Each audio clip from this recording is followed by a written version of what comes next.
I think we'll start off with attendance in the room and then we'll go online. So Mike Guida, start us off, please. Mike Guida, CORC. Holly Hahn, Office of the General Counsel. Dave Dolan, Facilities Management. David Porter, CORC. Bill Uckel, CORC. John Cheshire, CORC. Dorothy Banishewski, Facilities Construction. John Levinson from Rel Enterprises, representing Ziskovich Architects and Warden Smith. Aida Smith, standing in for Bob Bliss from the OIG. Okay, Dorothy, want to handle our online, please? Online.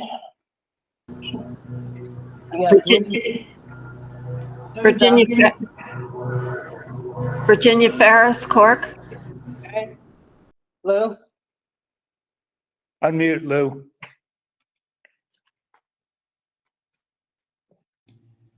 While we wait for him to do that, Tom Burger, CORC. Okay. Well, we see you, Lou, so we know you're there. Okay, can you hear me? Yeah, there you go. All right. Okay, thank you. Yep, very good.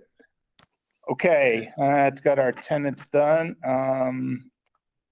Any changes to the agenda by anyone? Gelfand is here now.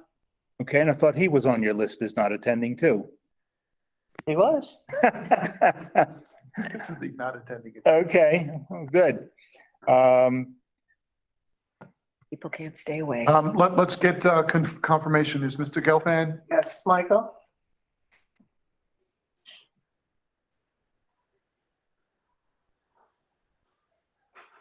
Okay, Thought I saw him. maybe I denied him entry. Good for you. Don't see him. All right, hopefully he's trying to come on. Okay, we will keep going here. We're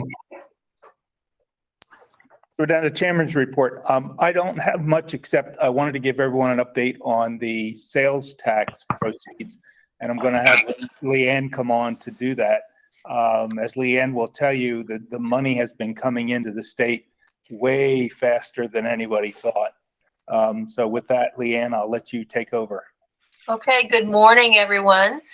Mr. Porter mentioned the revenues are coming in. We had a significant dip at the beginning of the recession of the pandemic, and we were all really concerned about what happened. And it popped back within 3 months. We were back to normal and fully recovered. At this point, we're at 117% above projections. The distribution we received in February, which was for the month of December, was 50% higher than projected. We had budgeted 16.9 million and received 24 million. So the money is coming in. I really can't fathom all the reasons why. There are a lot of things. It's my comments were really that it's due to a lot of new small businesses that have opened up. That's increasing the quarterly distribution. We also have the impact of the Wayfair bill, which is the bill that required out-of-state businesses that are collecting money from sales based in Florida. They now have to submit that sales tax to us. So between that and the fact that a lot of people received money and didn't spend during the pandemic and are spending now, these dollars are coming in really, really quickly. At this point, I mean, in September 1st, 2025, we will have to make a decision. Actually, it's very formulaic. A decision will be made whether or not to sunset the sales tax a year early. And if I'm really pushed, I tell you that we probably will end up sunsetting and shutting it down a year early because we're so far ahead. If money comes in at this point, if we continue to receive the same amount we got in the last year with no growth at all, it would trigger the sunset. So we'd have to see a decline in the economy and in sales in order for that trigger to not be pulled. It's actually to the point that even if it were sunsetted, if things continue just as they are right now, we would still collect more than was originally projected. So that's good news for the construction program. That means they can build and go forth and conquer. I'm not comfortable having people spend more than originally budgeted at this point because a lot can happen between now and September 1st, 2025. But we do think that the trigger for sunset probably will happen. and we'll just continue to monitor that. I update it every month. That's just part of the regular cycle of work that we do here. So I pay a lot of very close attention to it. I share that with Mr. Sanchez and with Dave and the superintendent. So we're all watching it very closely. So I think that probably covers it, Mr. Porter, unless there was something else that you wanted me to talk about. No, I just thought everybody should know where we were at with the sales tax because that drives 90% of the projects we look at here. Right. And at one of the things we did with the last year's capital plan, Dave and the folks at AECom worked hard to adjust the budgets. So they matched up with the workflow, how fast they could get work done. And we moved up a tremendous amount of work from 27 into 26 and 25. So they've been trying to speed up the work. I think they've now got it to the point that the budgets are coming in as needed to do the work as quickly as possible based on workload, not just of staff, but with contractors who's out there in the marketplace. I think we're trying to get the work done as quickly as we can. And Dave can chime in on that as well. Yep, and we're as well, I'll get into that subject in a few minutes about how we're going about procuring some of our projects to try to speed up the time as well. Okay, Tom Berger, you had your hand up. Yeah, two things. First, from a technical standpoint, it looks like we lost Lou Doctor, and it also looks like we got Gelfand and then we lost Gelfand. So there might be a technical issue. Well, Gelfand's back. And second of all, say that with respect. Thank you. that money that we get from the sales tax, that doesn't go to Tallahassee first, right? It stays here. It comes directly here. Okay. It's not shared with anyone else. So it does come here directly from the Department of Revenue. Thank you. So well, I should say it does go to Tallahassee. The businesses are paying Department of Revenue, which is in Tallahassee, and then they're sending us our portion every month. But there's no splitting of the funds. It comes directly to us. Thank you. Right. Leanne, I guess Dave also, my biggest pet peeve of all this is going to be having a robust enough maintenance budget by the time we're done with all the construction, that we don't need another referendum to do this all over again the next 10 years because we've been able to have the money to maintain stuff we've fixed. So is there a plan for that? We're working through a lot of things with the capital plan process right now. So we're looking at that. And there's also been some things coming out of the legislature, things that are not there yet, but some hints of things to come that we're a little concerned about. So we're working on the capital plan to make sure we're incorporating everything that's needed for maintenance. That's something Mr. Sanchez is very concerned about. And in fact, I have two meetings with him this week, specifically on the capital plan and maintenance. So we're trying to make sure that we are planning appropriately for that. Okay, I'd like something to come back as a minor presentation to CORC once that's all worked out so that we can have the assurance that everything we're doing here doesn't kind of fall off the cliff and because it's not no money to maintain it. Certainly, and as you know, Mr. Porter, both with ISOC as well as CORC, the referendum that was passed had, there was a facility assessment done for all the schools. And the list that was established, all the components of that facility assessment for each school were graded on a scale of 1 to 5, 1 being the worst condition and 5 being basically brand new. The referendum really only covers items that were delegated as items 1, 2, or 1 and 2. I don't think we even got to a 3. So there are still certainly back in 2016, something that was graded a 3 or a 4.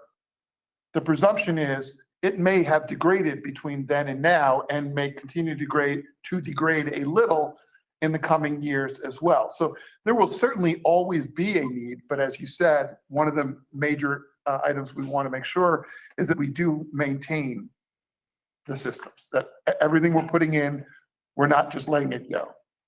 Okay. So those systems will stay online longer. Yep. Michael Gelfand, you had your hand up. Yes, thank you.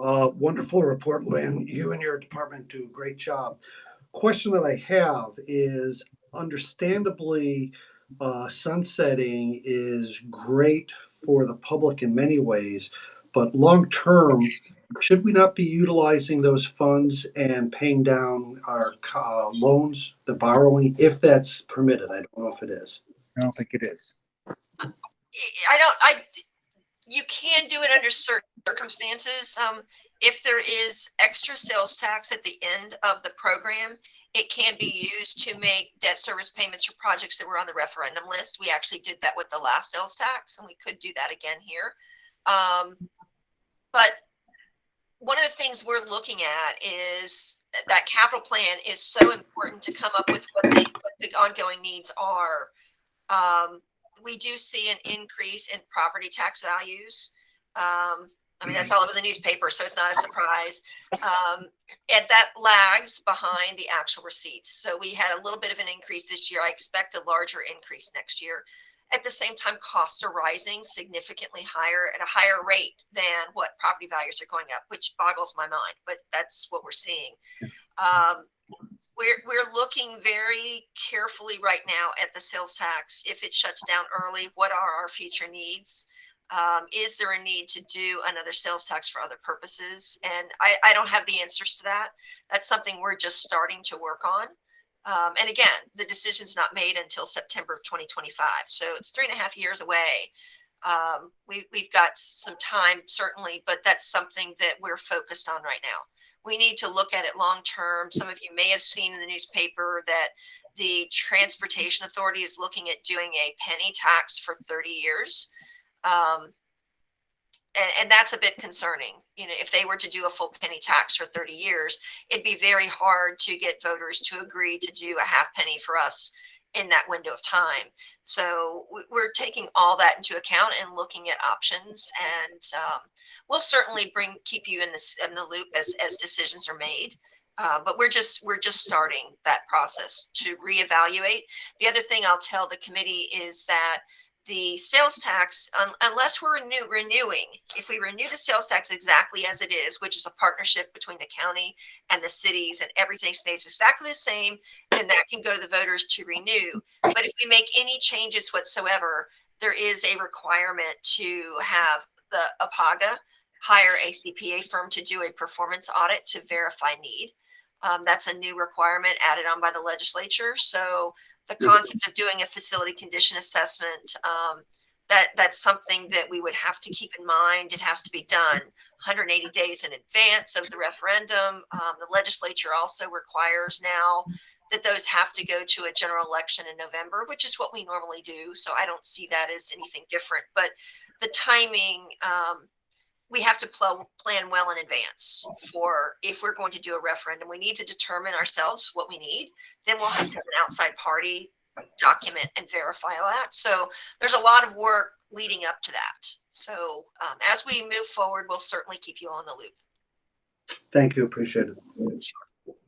So Leanne, in terms of hiring that firm to validate stuff, I would assume we'd have to budget funds in advance to. Right. That's something we want to put that in the capital plan. And I'm not sure of the timing of that. You wouldn't want it to be done too far in advance, but you also can't wait to the last minute because of the requirements for the APAGA study. So that's something that I'll be talking with Mr. Sanchez and Mr. Dolan about to determine what the timing for that is, and to go ahead and put budget into the capital plan this year so the money's set aside for it. And would that also include having to hire somebody to do the facility assessment study prior to even hiring the CPA firm? The CPA firm would be hired by APAGA. We would be hired, and we wouldn't have to pay for that, but we would have to pay if we had a facility condition assessment done by an outside firm. Yeah. And when we did it last time, it was done by staff. Right. And they did a great job with the time that we gave them to do it. I'm a little concerned that I'm not sure it would give the level of detail an outside CPA firm might want. So that's a discussion that we need to have as well. And it's to start, that's why we're starting now with what do we think our needs are going to be? What do we think the budgets will be? And there's a lot of crystal ball type questions. How much do we think costs are going to rise? And there's a lot of challenging decisions that would have to be made. But we wanted to get started early so that no one's surprised by anything. Right, the last one, when we had an outside firm, it was 2 million, I think, was to do that study, and instead it was brought in-house to be done by staff. Right. And that's a question. The board did not want to spend $2 million on a study. Right. And they very well could say the same thing. But we need to make sure that we're gathering all that information together in a timely manner so that smart, informed decisions can be made. And I don't know where we end up going with that. My job is to help get the data out there so people can make decisions. Yep. Michael Gelfand, you had your hand up first, then Virginia. Yeah, so with reference to that, if the addition to that new requirement was not something that was deeply discussed in Tallahassee, just a suggestion that it might be good to put that on our legislative priority list for next year, just as a chance we can have that thing removed. It was put out there a couple of years ago. So I'm not sure that's going to go away. And it's not against just school districts. It's for all sales taxes. We can certainly ask that question and bring it to lobbyists, but it's been in place for a couple of years. I know Hillsborough Schools was in the middle of doing a referendum and the law was changed and they had to get the study done. I think they did the whole study in a week, which I can't imagine how detailed that was, but they turned it around in a week because of timing. Flip a coin. Virginia. If there's a gas tax holiday, will that affect us at all? No, the gas tax revenue all goes to the state for different purposes. You're welcome. Is there sales tax on gasoline that's separate from a gas tax? Leanne? I honestly don't know. That's a good question. There must be. I know that we are impacted by the back to school tax holidays. Those do make a difference because that tax goes away. I'll have to look at the gas tax question because I know they're looking at waiving that for the month of October. But I think what they're doing is waiving just the gas tax, not all the taxes. That's the reason I asked the question, whether there was a tax on that.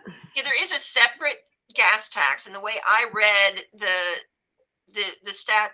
change that went through the legislative session was they were waiving the gas tax. I didn't think they were waiving all taxes on gas. But I'll look into that and let you know. Okay. All right. Anything else while we're on this topic for sales tax referendum questions? And we'll let Leanne go if she wants to. Okay. Thanks, Leanne. You're welcome. And I'm going to stay on to listen. I never know where you all go. And it's always good for me to hear what you're talking about. We never know where we go either. You all have very interesting conversations. So it's always good for me to hear what you're talking about. We like to be entertaining. Thank Okay. you all very much. All right. Somebody's unmuted with a lot of background. Lou again. In the background. All right. There we go. Lou, if you can hear us, we keep you muted sometimes because somehow there's a lot of feedback and background sound coming from your connection to us. So we'll unmute you when you raise your hand, you want to say something. Unmute himself. Oh, you can unmute yourself at that point, but right now you're muted. All right. Anyone with a conflict of interest for anything today? Frank is here. Yeah, Mr. Simon. Okay, Frank, thanks for joining. I don't see anybody with hands raised for conflicts, so we're good there. We did our CORC report for last month. Lou, you can just wave your hand. Yes, you can do one for this month too. Yep, thank you. No, I have some comments to make. Okay, go ahead. At the last school board meeting, we submit our report to the secretary of the school board, and she distributes it, and then Frank acknowledges the advisory committee reports. There were 2 items on our report last month that were pulled, so I briefly wanted to mention what happened. One was on the West Palm Beach Lake Worth high school that's being built. We approved it by a vote of 7-2. The objections were that there was no provision for cost escalation. The timing was untimely, inconsistent, and the backup was insufficient.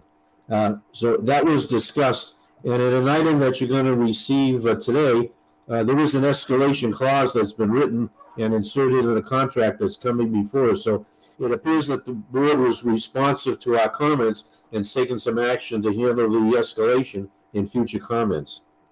The second one was the Dreyfus historic designation. We approved that by a vote of 8-2 with a requirement that it should be targeted for affordable housing. They also discussed that and requested that staff come up with a more detailed plan on how the funding that's generated because of that arrangement can in fact be used for affordable housings. So they were responsive to both the negative comments that we had in the last report. Thanks, Lou. And yes, I can do the next one. Thank you very much. Unless anybody else wants to do it. I don't hear anybody else wanting. Thanks, Lou. Thank you, Lou. Okay, we're down to staff updates. Okay, good morning, everybody. I'll keep it short and sweet. Welcome back to all of our staff from spring break. Hope everybody had a restful, relaxing time. Although I know many of you didn't because, of course, our staff had plenty of work to be done inside of empty schools. So I do thank all of our staff for their hard work over the break. A lot of work going on. A lot of work going on. We've got, you'll see in my presentation in a little while, a lot of work coming up, a lot of GMPs coming up over the next several months. We have, as Leanne mentioned, we are working on the capital plan, diligently working on that now. Cost of construction reports, our annual requirement to report to the state. Next month, it's due this month, and we are working on it right now. So next month, I don't think you guys have ever seen it, but this is a requirement of this state for cost per student station requirements we always talk about. This is the actual reporting. So if it's okay, maybe next month I'll try to do a presentation to let you guys see what it looks like. It's just a standard form. We fill out all the numbers. And thankfully, again, I always applaud Leanne. Leanne's helped us over the years in setting up our contracts with our GMPs so that we have ways to allocate those costs very clearly up front. So we don't have to do it like after the project's over and try to figure out, is this extraordinary costs for building hardening, site work, things like that. All that stuff gets worked out in our GMPs, in our schedule of values, so that we can make this report easier. And when you see it, you'll see why the type A, Leanne and me, we get together and we make this spreadsheet. So later on, when the state auditor comes in and questions it, we have all that information spelled out pretty clearly. So we're working on that right now. It's due this month. So maybe next month we'll let you see the sheets for the projects that are due. Is that something that validates the cost per student station to DOE? Correct. Okay. As many of you know, we talk about cost per student station is really a requirement. We're required to do it once a year, and this time, and it's based on all the projects that were completed through last year.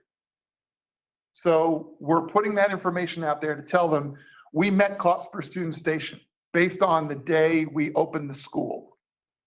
But Leanne and I take it to the nth degree, and I say I, but it's really Leanne has done a great deal of help in setting us up. We can't borrow the money without being assured that we are meeting cost per student station. So that's always a big push for us. You'll notice on some of the GMPs, we've got one in there today, 17 PP. We have a little sheet that's included in there at the beginning of the contract that shows that we are currently in line to meet cost per student station. So we do that legwork ahead of time because we would never want to put it out there and hope and pray that at the end of the project, did we just squeak by and make cost per student station? We want to make sure that we're up front. We know exactly how close we are and that we're going to be able to meet cost per student station at the end of the project. So it's at the end of the project, not when you sign the GMP. Correct. So if we have cost escalations like we've had, and you were right at the cost per student station at GMP time, you could be over cost per student station by the time you close the job out. And one of the great things, you're absolutely right. You're absolutely right. one of the great things that we work on, and again, I applaud Leanne for helping me on this, but we basically, when we do our initial estimate, remember we've talked about escalation is included in our why am I drawing a blank? Contingency? Contingency. On our contingency line, we include our full contingency in the estimation when we do the Okay. evaluation at the beginning of the project. So at the end, any contingency we don't use gets taken out Right. and builds up. So we're safely under cost per student Right, station. so if we didn't have that contingency covering potential escalation, we would be screwed. Yeah. Leanne? Yes, Leanne? Yeah, one of the other, I know I drive Dave a little crazy with this, wanting to make sure that we're in compliance. Some of the legislative changes that went into place now require outside bond counsel to verify that we're in compliance before we borrow money. But what's the other thing that's very interesting, when we take it to the board, and you'll see that in the agenda item for 17 PP, we document that we're in compliance when we award the contract. We have seen in the past where the cost per student station allocations go down. So when we award a contract, and I'm going to make up a number to make it simple, when we award a contract, the estimated cost per student station for when the school is going to open could be $100. When we actually open and they have us complete the report 2 years later, it could be down to 95, and all of a sudden we're over cost per student station. And I want it documented that we were in compliance when we awarded the contract, because DOE is going to look at it, and I want it very clear that it was in compliance when we awarded the contract, so that if one day we're filling out these forms and it shows we're over, we're going to have all the documentation to take back to the DOE to show that we're in compliance and we stay within that budget. So we're really trying to protect the district and the board by doing it this way, just to make sure everything is clearly documented. And I know it's a lot of extra work for the SPAs and the contractors to track the project from the very beginning, but it eliminates possible problems down the line. So the cost per student station, Tallahassee can just lower it as they wish They during. change it 2 to 3 times a year, and it does go down sometimes. It goes down sometimes when costs are escalating. It makes no rhyme or reason. It doesn't make any sense. We've argued that point. I've actually had discussions at conferences with DOE staff and outside attorneys that are there because of the borrowing, and the attorneys have said they're waiting for that to happen. The cost factors are set up by EDR, by the Office of Economic and Demographic Research, and it doesn't always align with the construction costs. So there was a study done on that showed it needed to be changed. The legislature decided not to take the advice of EDR, and it's setting up that one day there's going to be a problem, and I want to make sure that we're protected. And if that happens, it's very clear, and I've got attorneys just waiting to argue that case for us. But I want to make sure that it's clear that we were in compliance and did everything right. So is that a statutory definition or just a DOE rule that they've made up? What's in legislation, the laws says that we have to be in compliance with cost per student station, and the cost factor is updated periodically by EDR based on CPI. Well, CPI doesn't always change in the same direction, much less to the same magnitude that construction costs do. It's also not regionalized. Or it is regionalized, it's not localized. It's statewide. It doesn't take into account it does adjust for things like hurricane hardening and the cost to purchase a site, things that can be very regionalized, but the construction itself, it's a statewide number. So it does cost more to build in some places of the state than others. And that's not accounted for in the calculation. So is this something that's on our legislative agenda every year to bring up? It's out on everybody's list to bring up. Yeah. I was at FEFPA 2 weeks ago and brought this subject up. FEFPA, obviously, everybody else's educational facility planners group, they would theoretically be a lobbying group for it. Yeah. They wanted nothing to do with it because they couldn't really put themselves out there and say, this is what we want, because they represent all districts. I stood up in that meeting and said, hey, well, I'm speaking for the big districts over here. We have challenges that little districts don't, and they can't split that. So, and DOE, as Leanne said, DOE staff said the same thing to me. They went to EDR and gave their information. EDR took that information forward, and the state legislature said, thanks, but no thanks. I remember that last year. We're banging our heads against the wall. Right. And as Leanne said, we're just being extremely cautious to ensure that we don't get ourselves hung out to dry. Okay. So that's our big stuff, capital plan, and we're also planning for the summer. I just issued our summer work letter that identifies the good number of projects. We're only closing down a couple of schools, but there are quite a number of schools where we're closing down a good portion of it, or at least half of it, so that our contractors can work in this area while the administration still works over here, or summer school, or camps, things like that. So we are planning that right now, and getting ready for a very busy summer this year. Because as you can imagine, summer camps, big this year. Everybody's wanting to get involved in summer camps. They've been missing out for the last several years. So it's a very big program right now. That's it. With all of our jobs under construction, the high school, and I guess it's the one, the Boca Elementary, are they on schedule? They are both on schedule. Okay. They're both on schedule. The high school doesn't open this summer. Right. It opens next. Right. So, but they are on schedule.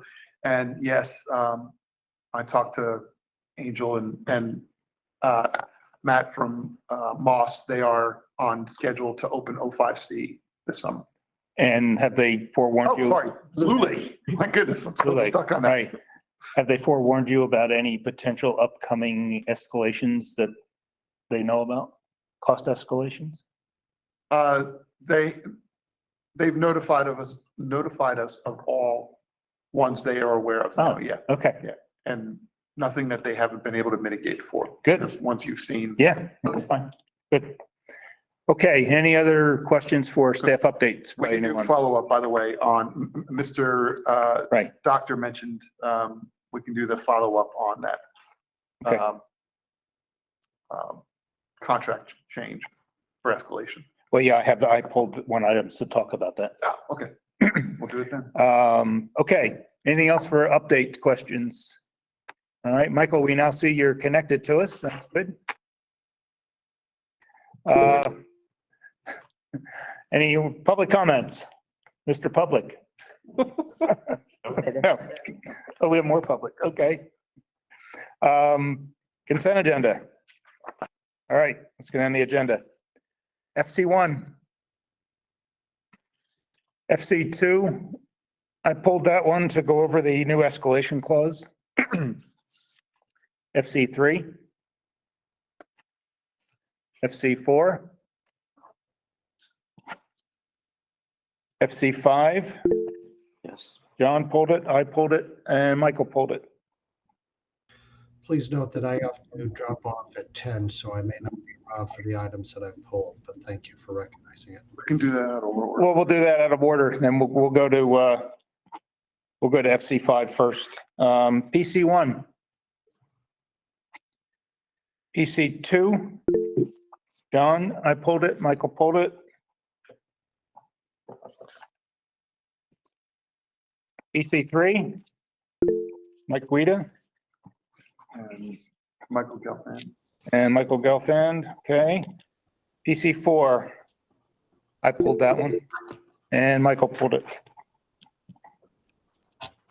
Okay, need a motion to allow the ones that didn't get pulled to go through? Move move forward without objection. All right, thanks, Virginia. Need a second? Second. Frank Simon, I think, said seconded. I didn't hear him, but I saw his lips move there. Okay, all in favor? Aye. Oh, you need to poll. Yeah, sorry. All right. Joe Hucho, Yes. Dave Porter, Yes. Frank Simon, Yes. John Cheshire, Yes. Lou Doctor, Yes. Mike Gelfand, Yes. Michael Guida, Yes. Tom Berger, Yes. Virginia Herbst. Yes. That everybody? That's everybody. Okay. Let's go to, Do we want to do we have to make a motion to go to FC5 first, or want to we'll go? just go to FC5. All right. If I might mention that Michael has pulled a lot of them, so why don't we just stay in order? There's just one before all the others he pulled. Okay, we'll do all the ones that Michael pulled in order. So we'll start with FC5. Michael, go ahead first. And John, you also pulled that. So I have a concern over the tremendous expense now for these holding schools. How much of these are going to be, this expense, will that be incorporated into a permanent school that'll be utilized afterwards, the same way that we did for the Blue Lake School in Boca? None. None. I don't know what the solution is, but to pay $8 million for a holding school, if I'm reading this thing properly, and that's without increases, change orders, just seems extraordinary, especially compared to the cost of a regular school and the short-term use of this. Yeah, Michael, when we did the Verde school as a holding school for 2 schools, I believe that was around a $10 million cost. 12.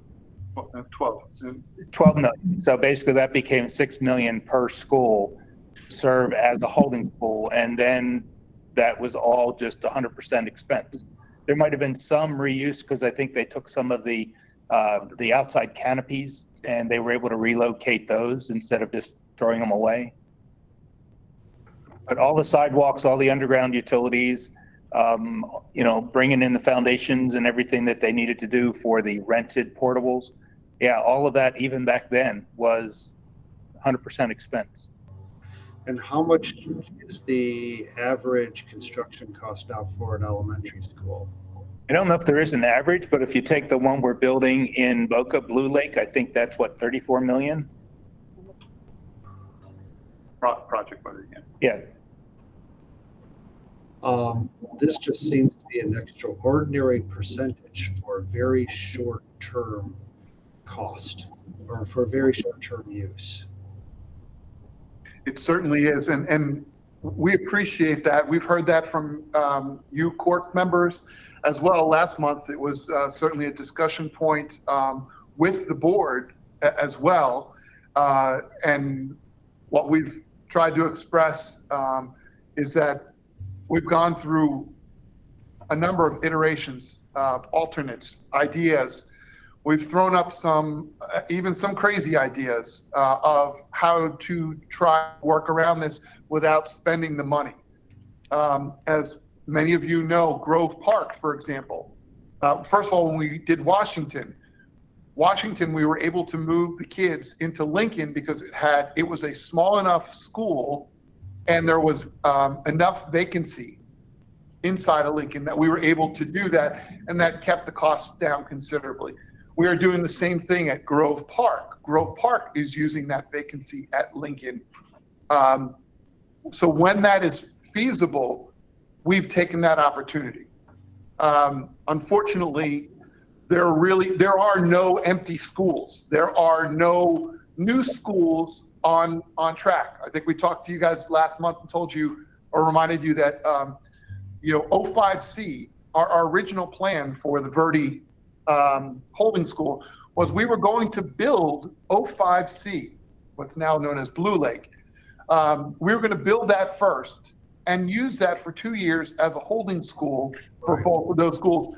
But unfortunately, the state prohibited us, wouldn't give us approval on that up front. So we went forward and built the holding school for Verde. And so that's why we weren't able to do that. We don't have any empty schools, nor do we have any new schools in the areas that would be used as an alternative. And that it does go without saying, we tried other things. I don't want to say what they are completely, but are there schools that are under capacity? Perhaps. And we've looked at all those and tried to come up with alternatives, see if there's ways to use that capacity and then build onto it with a portable campus. And ostensibly, that's what we're doing at Crestwood now. We're using some vacancies inside of Crestwood Middle and supporting it with a lot of modulars. Michael, I guess I looked at this as unfortunately the cost of doing business and adding to the cost of the actual school to get it modernized.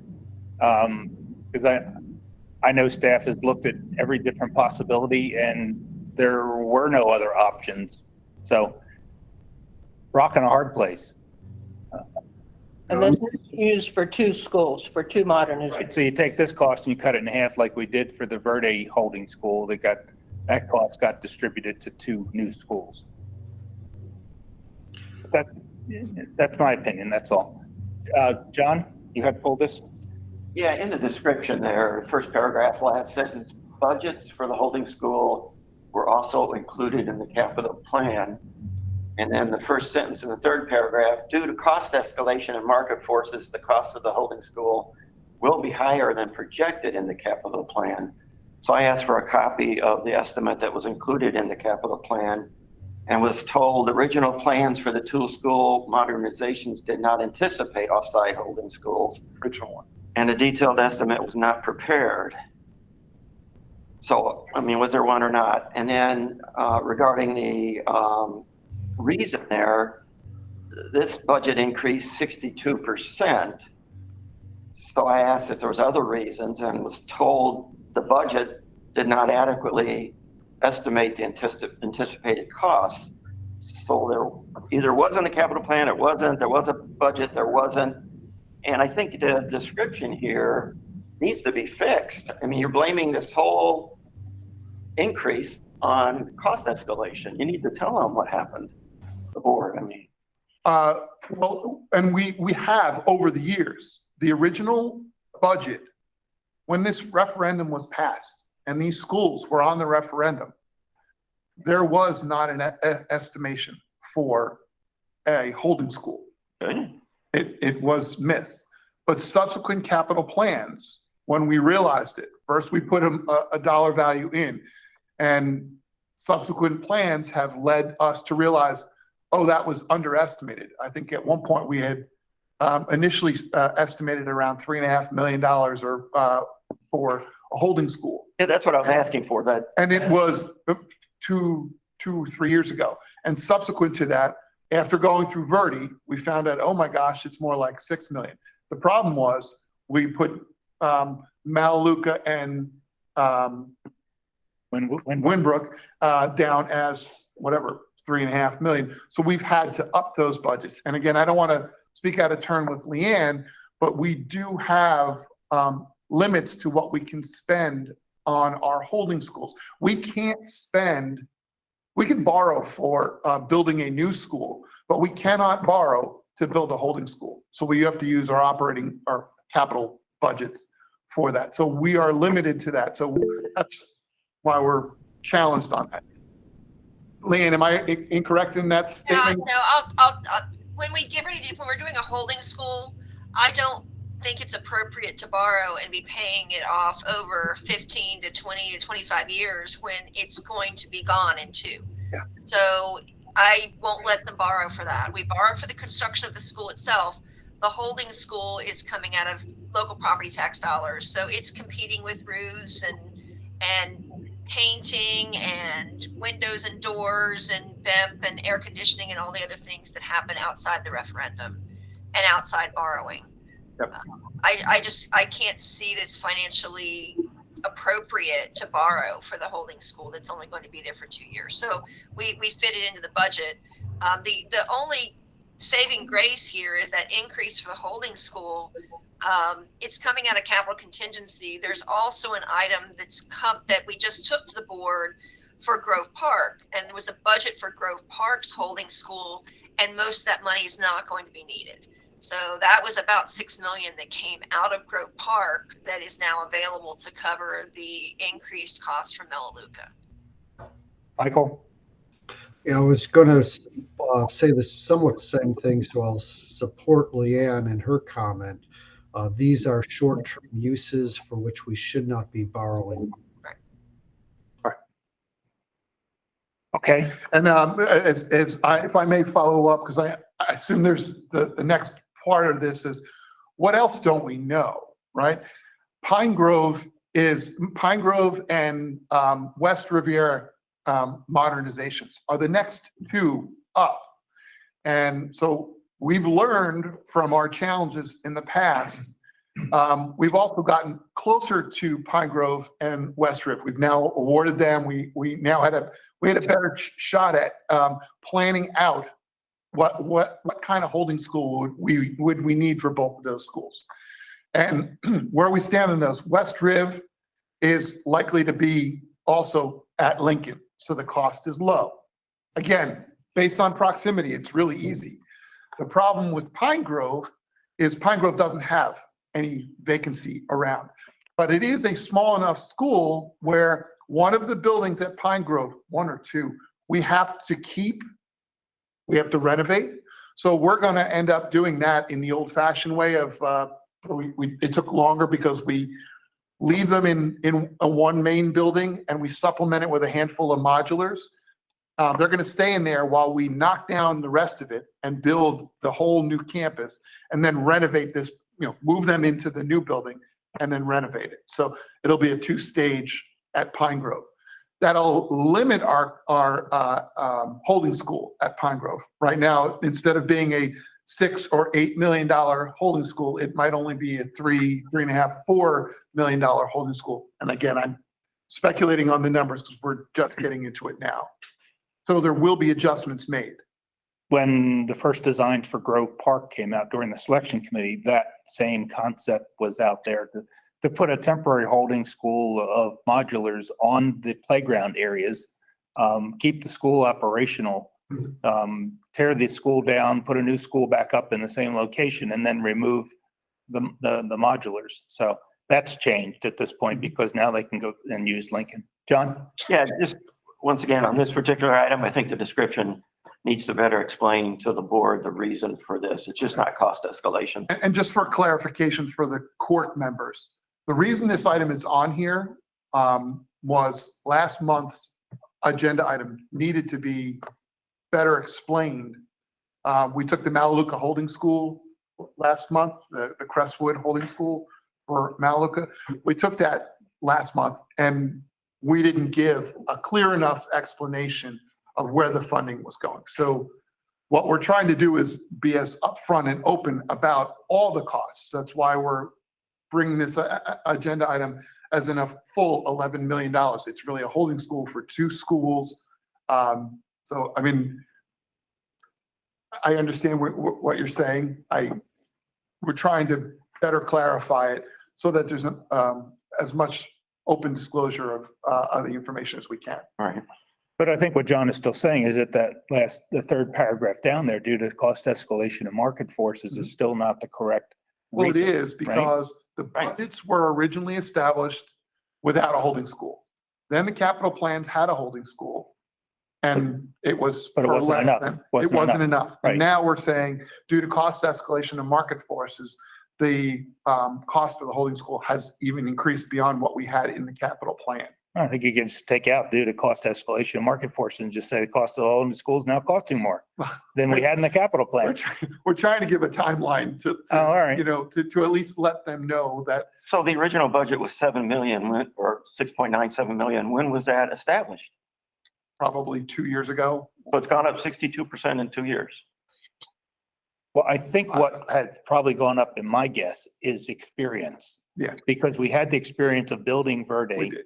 And then all of a sudden it was like, okay, we now have to make sure that we do this, this, and this.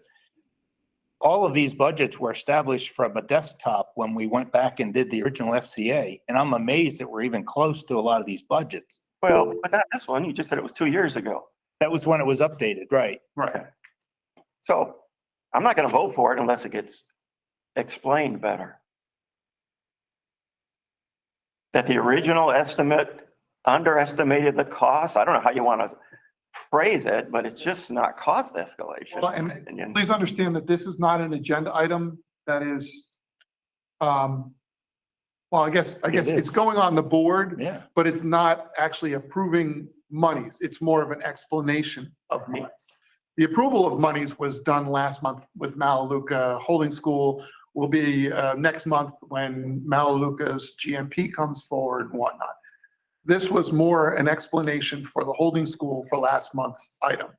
So it's not so much, I mean, It says it's an amendment to the contract. well, it's not an amendment to any contract. Where does it say that in the agenda item? First sentence. Oh, I'm looking at the wrong one. I'm sorry. This This isn't a- agenda item is, I've added it, this is one that I really pushed on. It's a budget increase. The board did approve the contract already, but they didn't, it didn't reference the necessary budget increase for the holding school. So,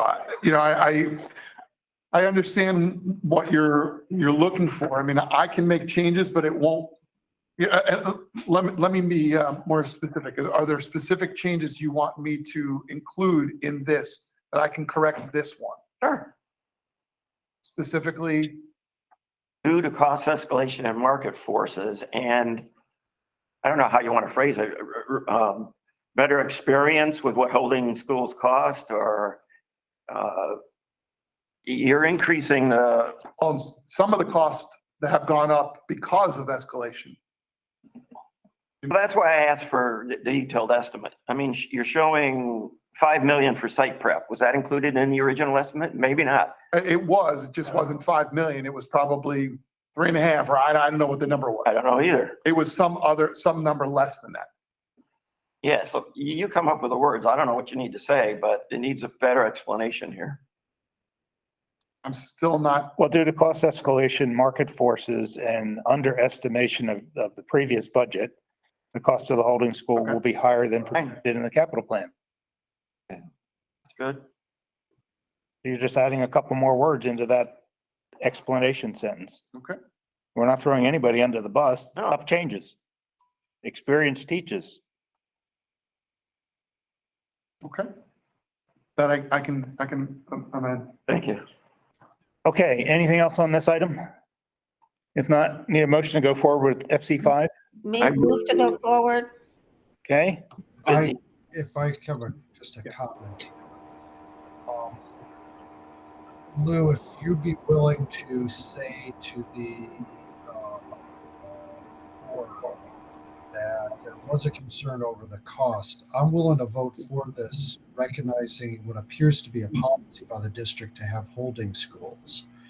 If I was voting on the policy, I'd probably vote no at this point because of the tremendous expense of this. So, take your poison if you would, otherwise I would vote no. well, I don't think we are voting on a policy because by the board approving these, the board is stating, yeah, we know that there's no other choice. So we have to, ante up to the table and do it. And that's one reason I'm voting for this thing. It's just a stupendous amount of money for a very short-term use. Yeah, and again, I go back to validating it, at least in my mind, to say that it's just adding to the cost of building the overall school, whether you were building temporary facilities on the same campus or elsewhere, simply to allow you to tear the place down and rebuild it. So, And if it's okay with Mr. Cheshire's Opinion. Well, Opinion made the motion. yeah, we will ask Mr. Doctor to make that clarification in his response to the board so that they understand that it's, in addition, it's an underestimation of the previous budget. I mean, instead of changing the district. It's stuff we're changing in this, they'll see it in Mr. Doctor's report. Is that satisfactory? You can't, I'd rather have the description changed if you can do Well, it. the board item can't change. Their board item can't change. I can change this one, the CORC item, but the board item is what the board item is. Mr. Doctor can clarify that in his response, like whatever the vote is, and say the vote included language to update, to identify an underestimation of the previous budget as a cause. Okay. Yeah, I think we can do it that way. I think you can make a motion to add that language that in, language. and then Lou would have that language added into his report going to the board saying that we approved it as noted, not as presented. I need to make a motion to do what? Well, adding in that extra line that we just added in there, so you'd make a motion saying that we're, move to go forward, adding in the line that it's aftermarket forces on that explanation, that it is also a third reason, and that is to correct a previous underestimated budget item. There's already a motion on the floor. You can Okay. amend the motion. You would vote to amend the motion then, instead of it just being an emotion to accept it this way. Okay, I'll do that. I'll make the motion to amend the motion to add in to the description, what you just said about the. Okay. Virginia, do you have to accept that amendment? How's that work? I'll No, second. you need to have that seconded and then adopt that, and then the main motion needs another vote. The main motion then includes what was amended. I'll Okay. second. Okay, so then all in favor of the original motion? The amended, the The amended. amendment.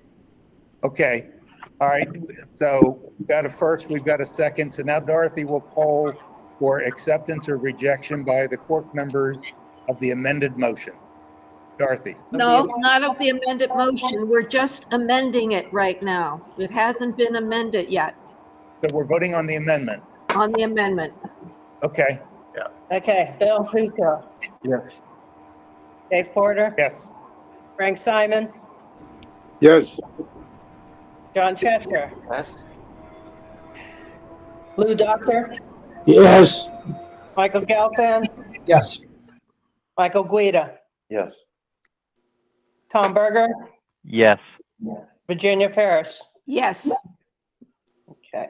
Now we have to vote on. All right, Virginia, where we All go right. next? All right, now that makes the main motion includes that, what we just amended. So now the main motion is to approve it with blah, blah, blah. And now we vote on that. Okay, Do we need a second on? And Yeah. say, just restate what it is you're going to be adding, because I'm kind of confused. It's that due to cost escalation. market forces and a previous underestimation of the holding school budget. Thank you. Okay, so Virginia, we had your motion. Well, I guess we need a second on that then? Second. Second by Tom Berger? Then we can poll everybody again. Okay. Correct. Bill, Yes. Dave, Yes. Frank, No. John, Yes. Lou, Yes. Michael Gelfand, Yes. Michael Guida, Yes. Tom Berger, Yes. Virginia, Yes. Frank, just clarification, you said no. You voted against it? I just think this whole question of spending up to $8 million for a holding school needs a lot more study. Okay. Lou, you can just document that as the dissenting vote. Yes. Thank you. Okay, that takes care of FC5. Michael, you pulled PC2, so we'll go there next. If I may, because I'm going to have to scoot off in a second, can I scoot to 5, please? Yeah, I'm sorry, PC4. Yes, Sunset Palms. PC4, yes. I'd like to know what the security expenditures are that are extraordinary. They're referenced on page 9170. Mr. Gelfand, this is Leanne. I just wanted to chime in on this one. The state definitions for cost per student station says that anything related to security is considered extraordinary. So it's outside the calculation for cost per student station. That's the definite, they call it extraordinary costs. So any cost related to security, that includes cameras, card access readers, anything, even including part of the data lines that are running to those cameras are exempt from student stations. So it's just, I don't know that, I wouldn't really consider them extraordinary, but the term that's used by DOE, they call those extraordinary costs. They're exempt from student station costs. So in other words, those expenses then would be the breakdown on page 9 of 170. Those would then otherwise have been above the line. Right. Anything that's related to security is drop down. That's really, and actually at the bottom, I think of that page that you're showing, Dorothy, I think it has the language that are exempt. Costs that are not included in the DOE cost per student station include cost of purchasing or leasing the land, legal administrative cost, and cost of security enhancements. So anything related to security is exempt. So I have the team go through and identify any costs related to security so that we can show that outside the student station calculation. Thank you. You're welcome. Could we for future call those exempt costs instead of extraordinary costs? Yeah, I just noticed they're called exempt costs at the top of that chart. I'll have to look to see where they're called. I think that it probably comes from, in the old days, it was called extraordinary cost, and now they're exempt cost, and we may not have that clear. We're probably using the two terms interchangeably. Yeah, I was going to say, They I should think be exempt. it still says extraordinary in SREF. Participants and attendees, my appreciation for your adjusting for my schedule. I need to go now. I have no objection to this matter moving forward. Have a good day and a good week. Okay. Hey, Michael. We still have a quorum, right, Dorothy? We do, yes. Okay. Frank, we have to leave at 10:45. Mute yourself, Frank. Okay, we need a motion then to, well, I had pulled this also. Yeah. I did too. 4? You didn't pull We 4? didn't, we didn't have you on 4. Sorry. Yeah, I'm thinking to myself, I didn't put you down. Okay. I had only pulled this again because of rate charges, and it could be contractor XYZ, but I just noticed that the SBE contractor for the project was charging like $90 an hour for an assistant superintendent, and Moss with the same assistant superintendent position was like at $60 an hour. So I was just wondering, you know, is there, do we validate paying SBEs more for some reason? I mean, my thought is with an SBE partner, they're typically in there more for training and to be mentored. And so what validates the higher cost? I answered this question for you, Dave. You want me to make this public? Well, answering it made it public. I understand. I mean, I think we just did it via email. It wasn't one of the. No, I think it was a response. Well, okay. Okay, but basically, we look at the overall contractor fees, them and their sub, and we want to make sure that that's within our normal range. How they divide that up between themselves and their subs is up to them. We've got certain SBEs who've asked for higher rates. So RCM has to decide whether he wants to continue to work with that SBE. Okay. He's coming in at those kinds of rates and they can't negotiate something down, but that negotiation is between the two of them. Right. And if he's not satisfied with those rates, next time he's looking for a job, he's going to find a different SBE. Okay. Yeah, that makes sense. I mean, as a district, or the overall is within our. The district, we're still paying the same, let them work it out between them. Okay, that's fine. And they still came in at their 15%. So they may have only one person instead of two. Right. Because. It's on the rate that they're. Okay. Yeah. That makes sense. Okay, I need a motion to go forward with PC4. Move to go forward. Okay, you second? I'll second it. Second, Mike Guida. All right, Dorothy, go ahead and poll us, please. Bill? Yes. Dave? Yes. Frank? Yes. Don? Yes. Lou? Yes. Michael Guida? Yes. Tom Berger? Yes. Virginia? Yes. Motion pass. Okay, now we're back to FC2. And I had pulled that one to have us, Escalation. have us review the escalation cost paragraph we now have in there. Okay. I guess this went through legal and purchase and you guys as to coming Yes. up with this language? Yes, Okay. again, thank you to CORC and to the board, because both you last month brought this question and concern to us, as did the board feel the same way as you and asked for us to come back with a language, a process. And you'll notice, I think it's, Dorothy, you're bringing that up, or is that? This FC2 or PC2? It's FC2 and it's One on of the- page 4 of the PDF. Okay, FC2 is a closeout. That's not anything to do with escalation. yeah. Yeah, I think you meant easy too. Okay, PC2. Yeah. Sorry about that. I think FC2 was pulled.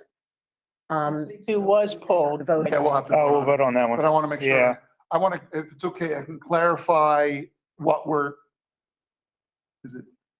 It's, Yeah, yeah, it doesn't, yeah, Okay, Yeah. so if we can stay on PC2, yeah. doesn't matter, No, whatever. yeah, try that one, scroll down till we get to It's the, item Right there, right there. 3.3.0 of the contract. There it is. No, back up. well, My mouse is going nuts. Sure, Dorothy. okay, so for everybody There it who's is. watching at home, That's it yet. oh my gosh. Oh, God. When in doubt. We don't see it at home. They don't. Not yet. We're having technical difficulties here for a second. And it won't go to page 4. There after you put the 4 in there. Okay, right there. So, Okay, I quit.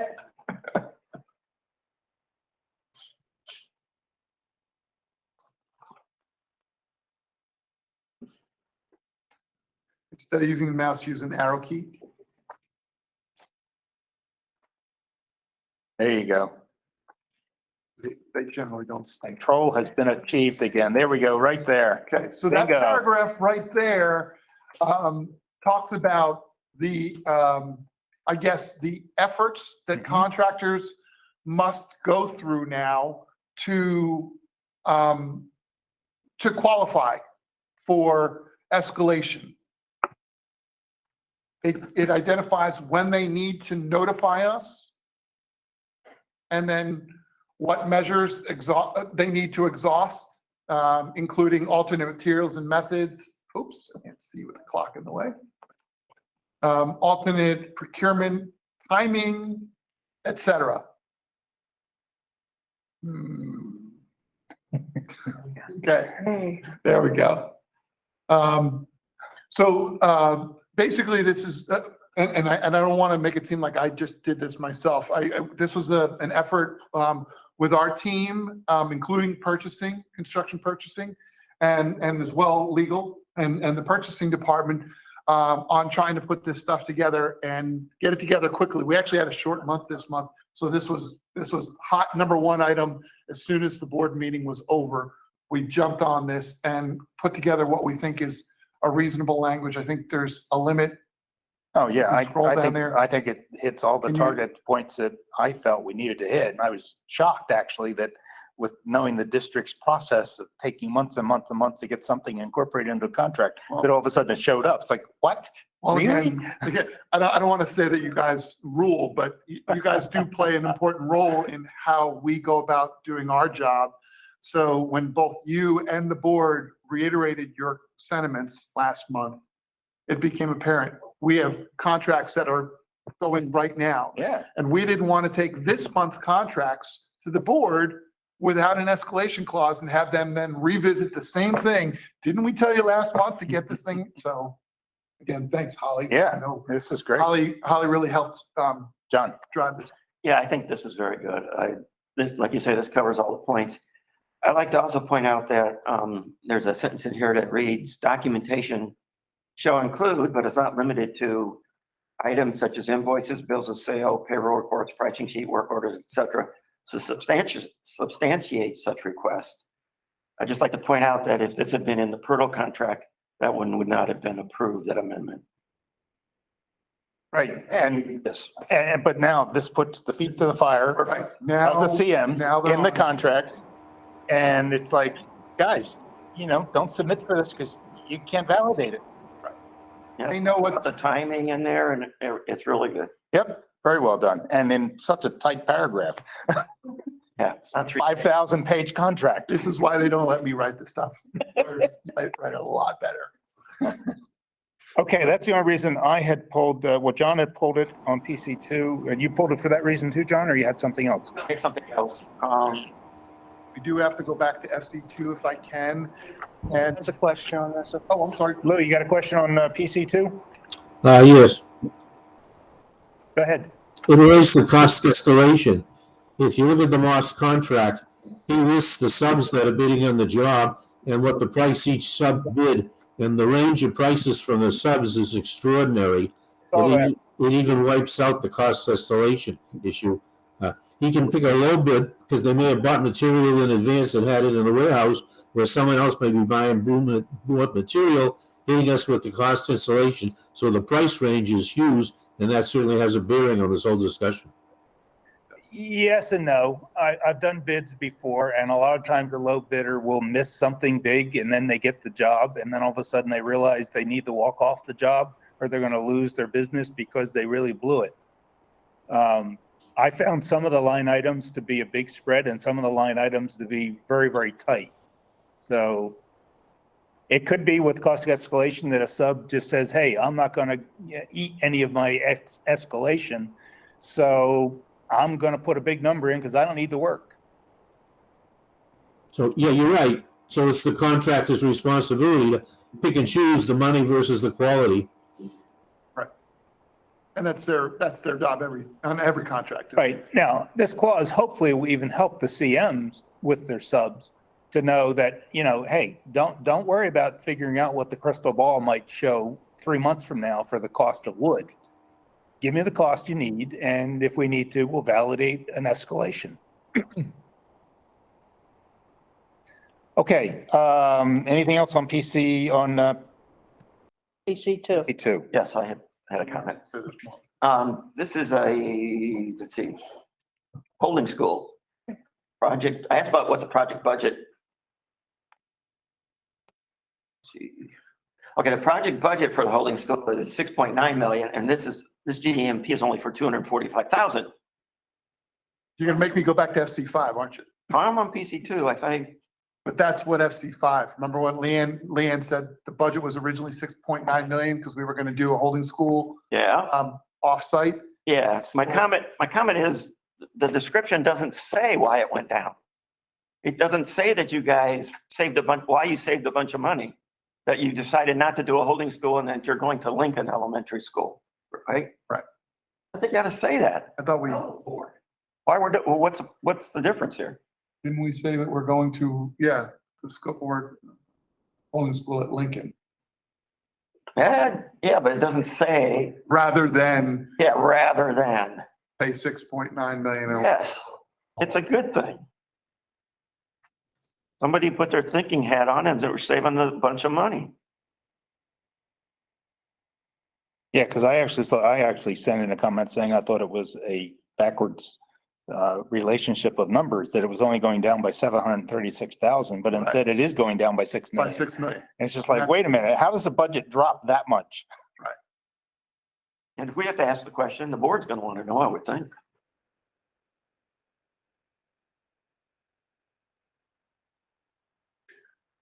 Well, again, I can, same thing that we had happen on FC5. If the answer is, take paragraph 2 and say, after it says 1411.70-7390, and say, comma, rather than spending the original 6.9 million on an offsite holding school, or an offsite portable holding school. We can add that language into this agenda item. Yeah. And then. Yeah, you do modular. So this time we'll make one motion to say that. And then Mr. Doctor will be able to identify that in his notes as well to the board. For clarity's sake.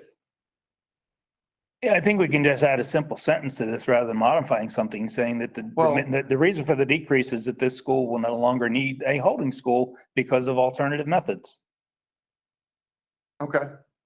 Well, the answer to my question that we got back the other day was originally the holding school was to be constructed out of modular buildings on the athletic fields at H.L. Watkins Middle School. Correct.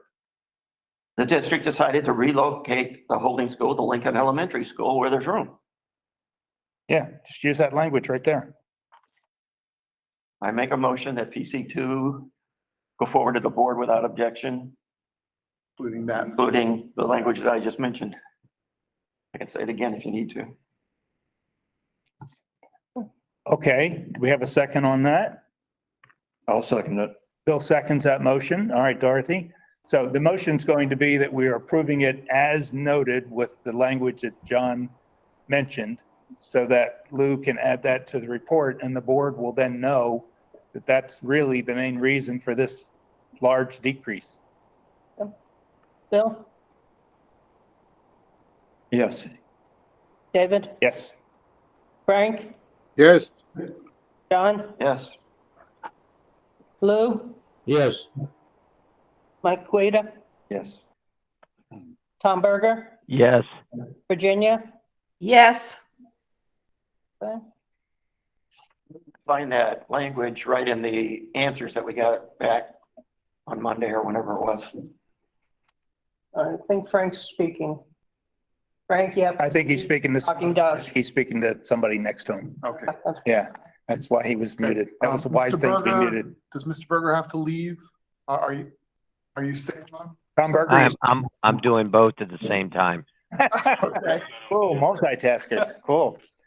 I know, Dave, you guys are busy all the time, but it seems like with two of the comments that have come back for the cover page of the write-ups, somebody needs to really kind of stand back and look at those in perspective for how they're being given to us. Does this really explain the crux of the item?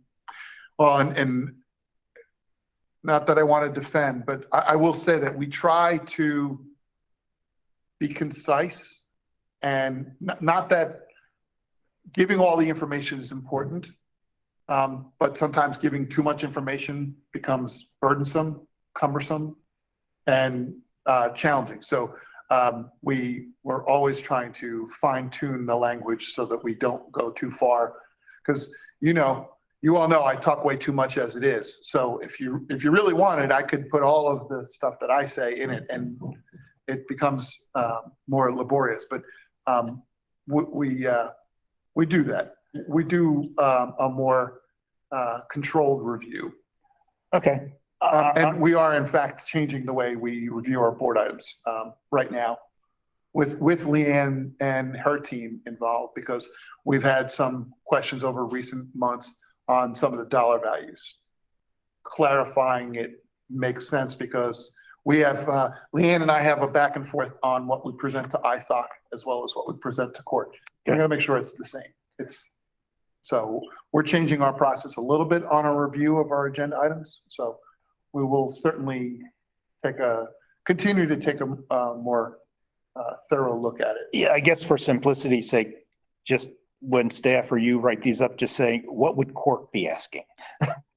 And because, I mean, the two things that have come up have really just been theoretical, conceptual stuff, not nitty gritty for what's the real concept behind saving 6 million.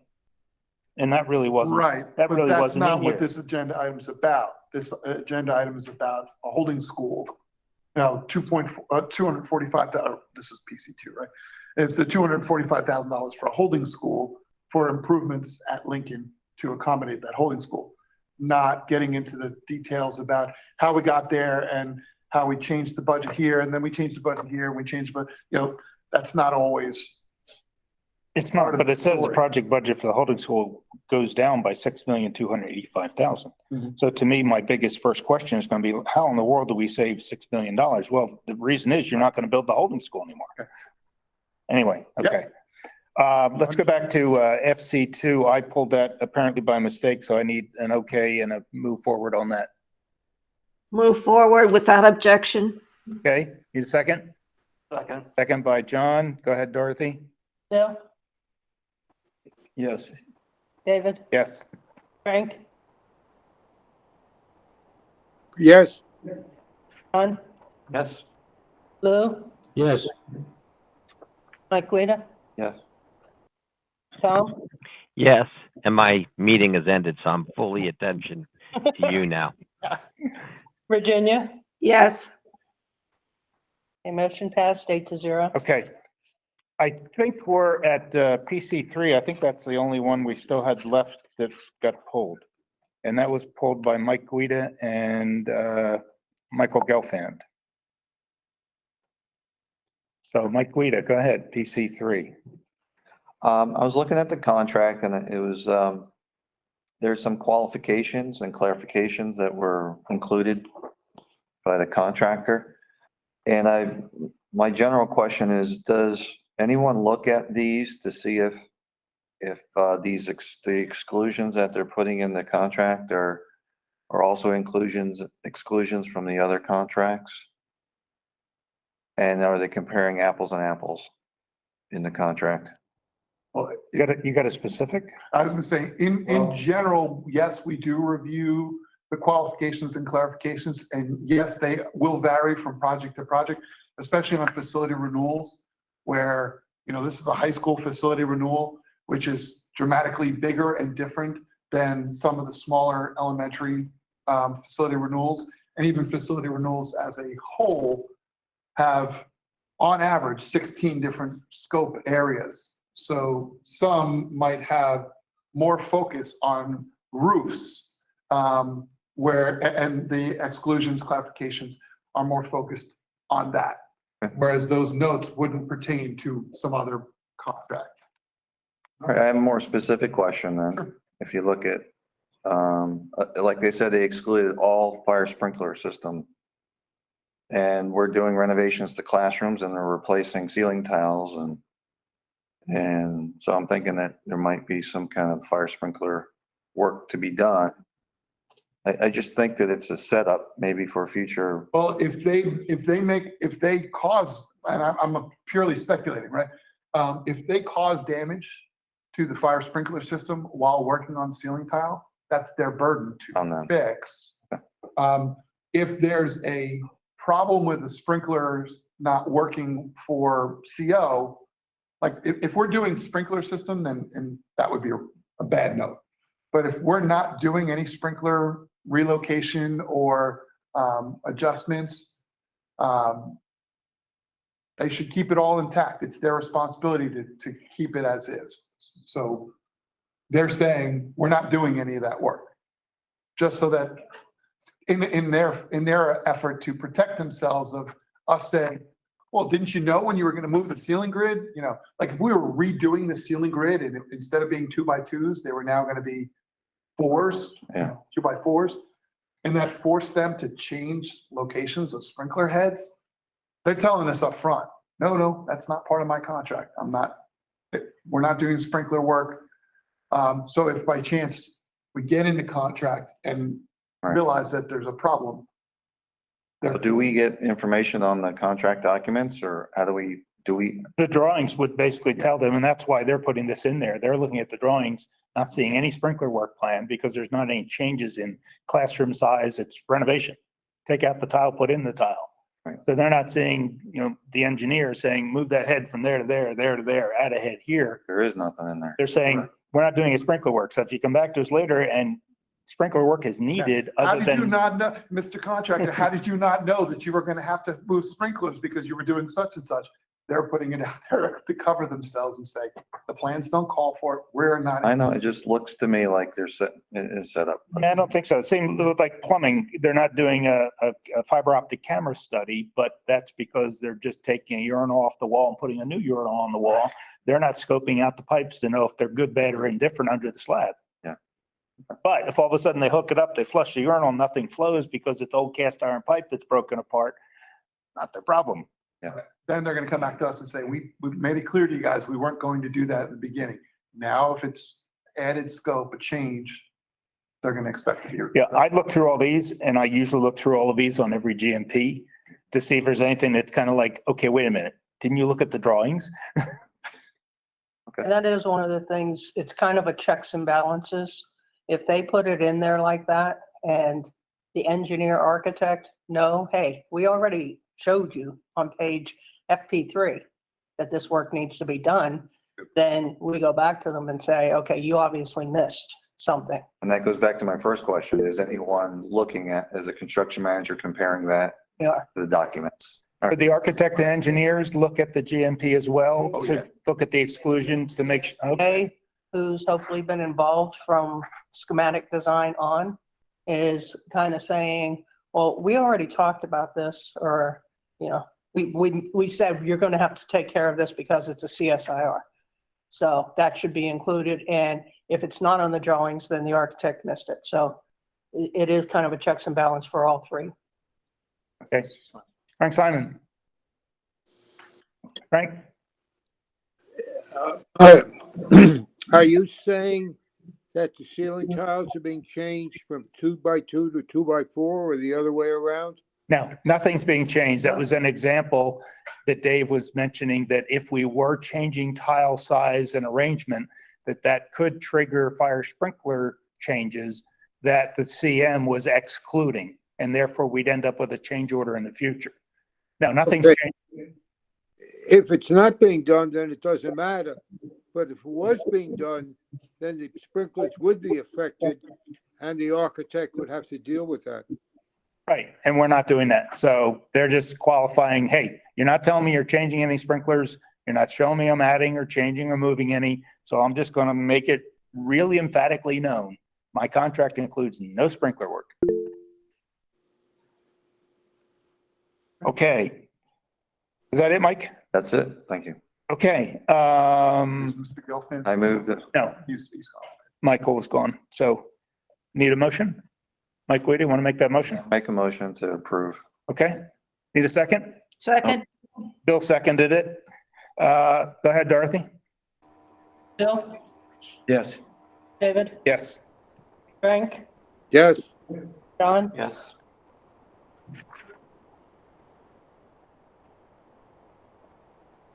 Lou, you okay with this? Yes, Okay.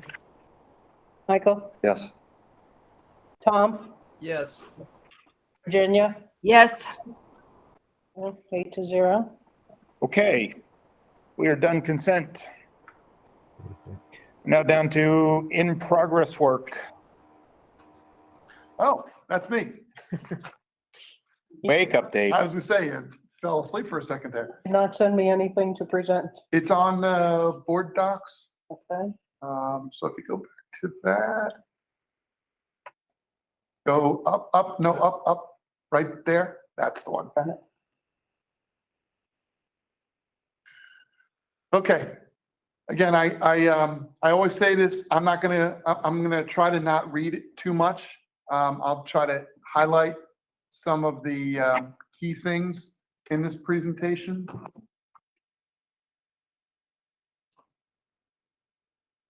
Okay, there you go. So scrolling on down, we've got, that's our standard monthly update on the amount of revenue and the projects and the participation. All right, next, this is something I wanted to touch on. Just so you see this every month, everybody that our consultants and contractors look at this as well. This is our slide that we're putting forth and letting everybody know these are some of the projects that are coming up, some of the awards and whatnot. But what I want to point out is this isn't necessarily going to be an RFP. Some of these will be RFPs. Some of our CORC members and our staff members were kind enough to sit on RFP selection committees recently for term architect and a term CMAR $2 million to $4 million contract. We also have a CMAR that's coming up, I think it's tomorrow, for the CMAR $0 to $2 million contracts. I don't know if either one of you are sitting on that one, but Frank, I think. it is Frank. So those selections got us, rather than in the past have, yes, Mr. Simon, I am on. you are the one. Okay, excellent. Thanks, Frank. Those selections for those three, the architects, the CM 0 to 2 and the CM 2 to 4 million, now have a much higher number of vendors available to us. The architects contract has, I want to say 14? Is it 14 or 10? 10. It's 10 There are 14 architects. applicants, right? That was selected. We selected 10 great architects. It upped the limit because the statute allows now, we used to have it limits at 200,000. Yeah. Because it was 2 million. Well, now we've upped it to $500,000 because they can go up to 4 million on their architectural contracts. So we selected 10 architects, and on the 0 to 2, hopefully we'll be selecting some shortly. And on the 2 to 4 million CMARs, we had 14 contractors were selected. And that allows us now to assign our smaller facility renewal projects. In the past, we would bundle 2 and 3 and 4 of them under one contractor and do an RFP. And all told, it was still only $6 or $8 million for those 3 contracts. And it took a lot of time. I know that my staff, they spend a lot of time reviewing each and every proposal. You guys as well, sitting on those things. You get 10 people bidding on a project. So we've gone this route to pick these smaller architects, or not smaller architects, these architects and CMARs to assign these facility renewals. Because as I've mentioned many a time, our contracts with our projects coming up over the next several years are going to be a lot smaller. In the past, we were doing 6, 8, 10, 14, $16 million facility renewal projects. Now, most of our contracts from here forward are on the lesser side. They're in the 4 million or under range because we did all the hard schools. We did all the schools that really needed a lot of work in the first few years. So now this allows us to assign them. Instead of doing an RFP selection process, we are now assigning some of these projects to the next in line architect or the next in line CMAR. This allows us to get a lot more work out and bundle them, get them out faster. So some of these look like they may be solicitations, RFPs. Some of them are. When we do the transportations, those are definitely going to be that way. But some of the facility renewals will potentially be using the new contracts for the architects and CMARs. So I've got some questions on that. Sure. So architects allowed to go up to 500,000. Yeah. And what happens if they end up with a $50,000 change order after they get into the project? Additional services. I've been informed that it's based on the value when you initiated the project. Same with the CM. So if a 4 million and their GMP comes in at 4.5 million, the 4 million is what they were hired under.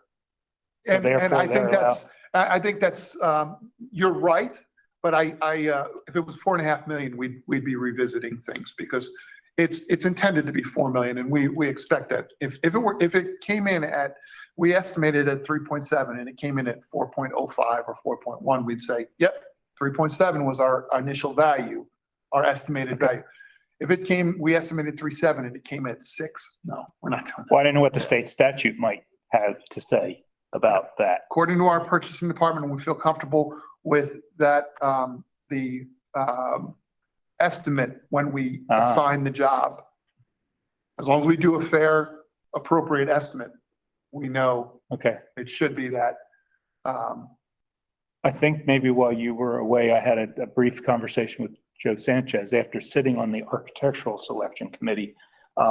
It became real evident to me, and even for some of the other people on the committee, that perhaps this method is a good method, but we need an interim, very small project selection choice.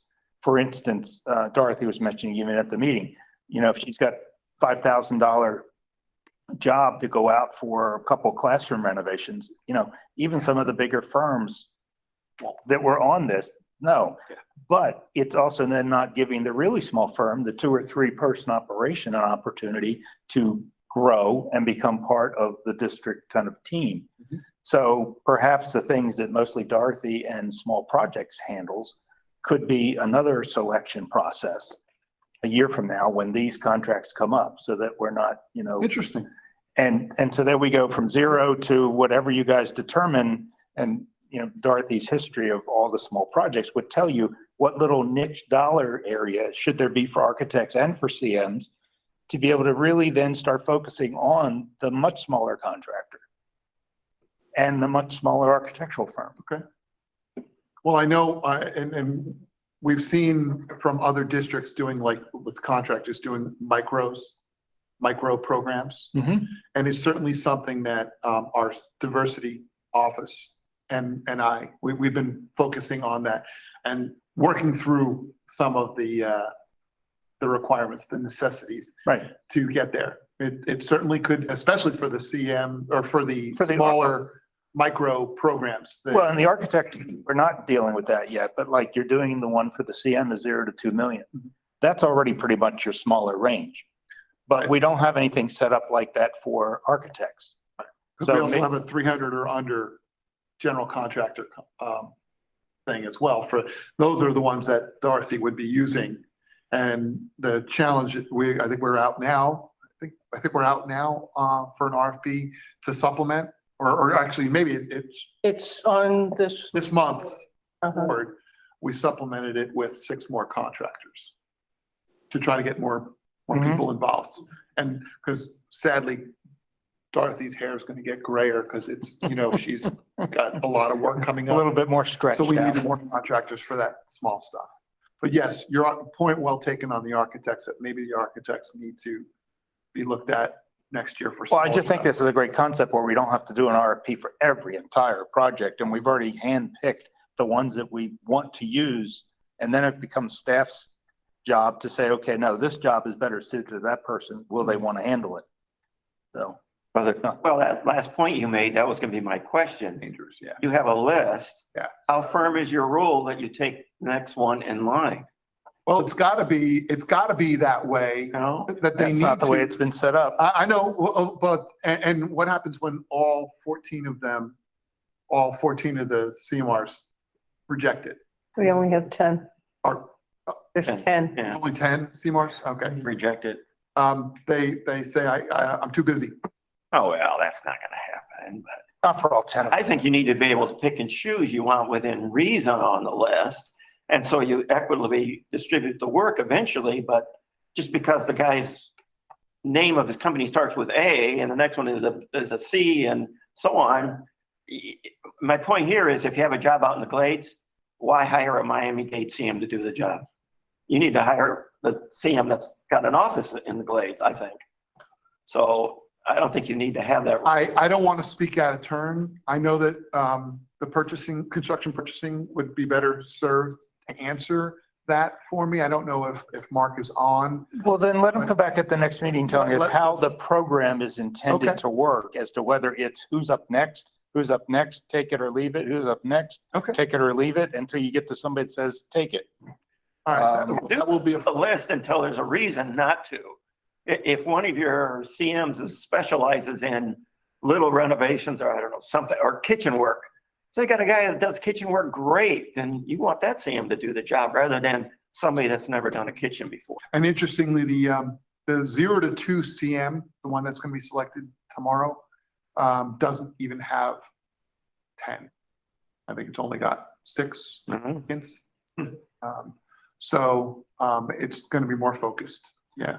The other, but if it's okay with you, I will bring back Mark and we'll talk about the process. I think that would just give us continuation of, this was a really good program. Now, how is it going to actually function? Okay. And is it next in line, or is it going to be handpicked for the specialization or local condition for that CM? Okay. I also brought it up, and it happened at our architect selection committee where Jay Ammons didn't get picked as one of the 10.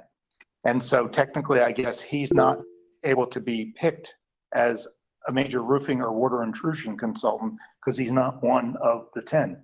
So I also mentioned to Jay, perhaps we should have a selection process committee, and this can be happening for specialization consultants, where it's a guy like Jay Ammon and with another water intrusion guy, and it'd be a glazing contractor and roofing. It's going to need to be able to pick from those types of people all the time, and now we don't have that. But it brought back the point that if Jay Ammon had been one of the 10, and if you were handing out projects in order, and he got to one that was, a $2 million project that's not even what he's done before, then that doesn't work. Right. So you got to be able to hand pick based on the specialization. But that could mean, and it's not going to happen, I know, that you could just keep picking the same contractor over and over and over again.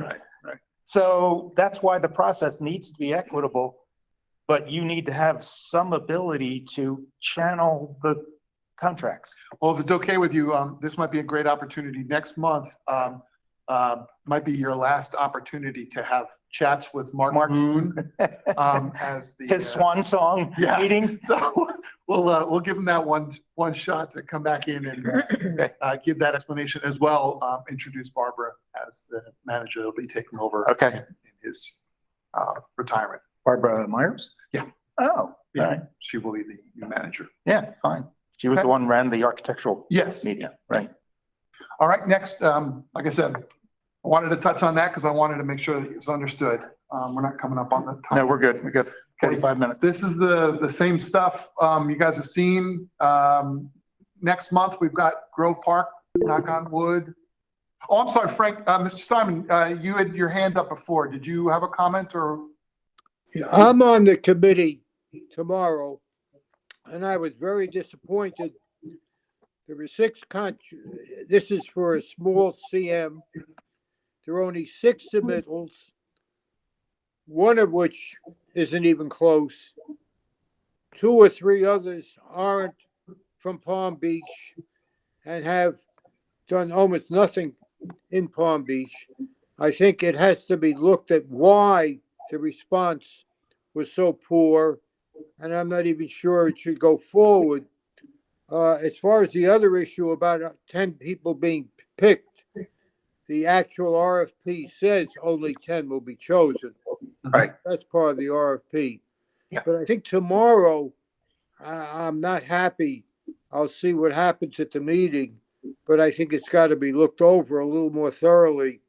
And I think this gets back to something I felt a long time ago, which is some of these changes in procedures and policies should be worked with CORC before they become formal enough to be voted on by CORC. And we used to do that in the past.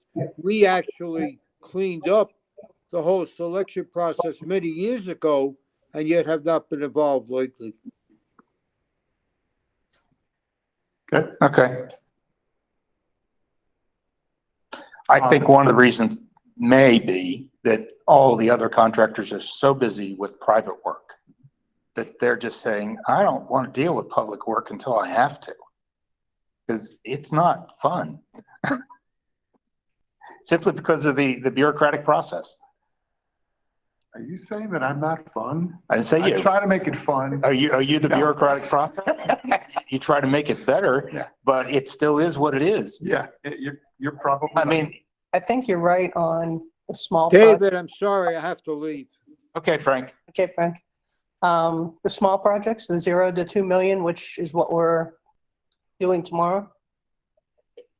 The fees for a CM are such a high proportion of what the dollar amount of the contracts are. Oh, yeah. That it really isn't practical and for most of the stuff. So I think we're going to see a lot more of that for the small projects. When we're giving out the $15 million projects, they're banging on the door. Yeah. Yeah, and those contractors are set up to, cover money not getting paid in 30 days and all that stuff. I mean, that's just standard procedure. But the small contractor, where the guy actually doing the work is the one at home on the kitchen table doing the estimating, it's hand to mouth. And they've got, 400 kitchens to do that they can't get to. Right. Okay. I know a guy out in the West Coast who's looking for a bathroom done, right? I've already told them how to find the contractors. So you'll see here, we've got a bunch of projects coming up in the next couple of months, and then there's going to be a little bit of a pause as we hit the summer work. As a matter of fact, the Mays and Junes, May, we got Malaluka.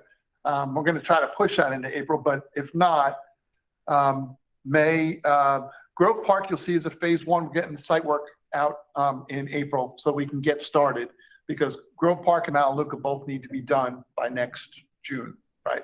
When does the Holden School become available for Grove Park?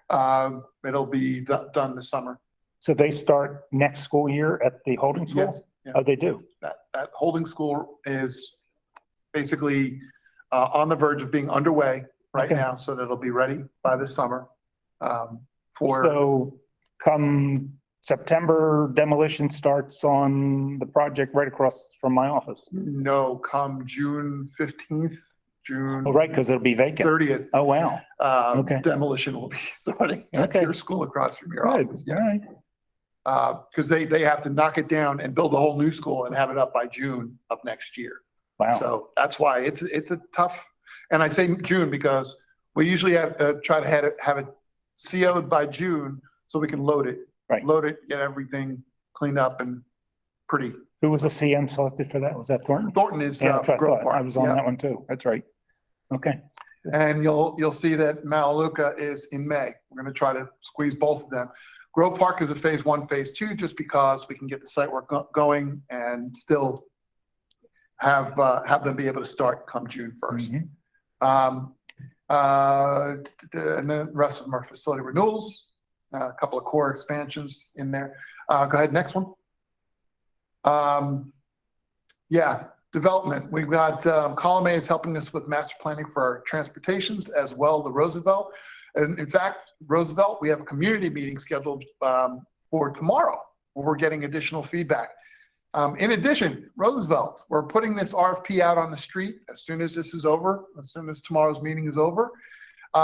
We were successful at winning a grant for historic resources, because we are trying to restore Roosevelt full service. The old Roosevelt High School gymnasium, state championship basketball team, whatnot. We are preserving that. So with that, we were fortunate enough to win a grant to help us bring an architect on board.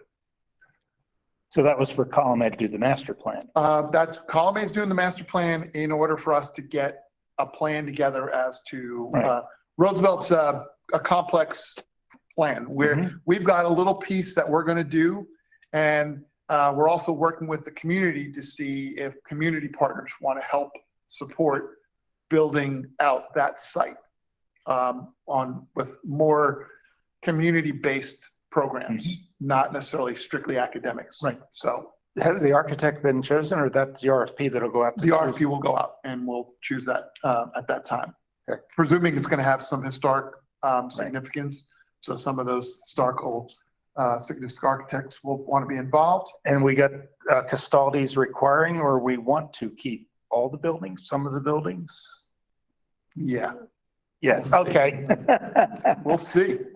What the planning is for is all that. Yes, that's Column A has helped us out a lot on this, and Liz has done an incredible job on the master plan for Roosevelt to help us in working with our community partners. And we're got a lot of meetings on it to try to gain some ideas, and now we're going to present that stuff to the community tomorrow night, get their feedback on it, individualized.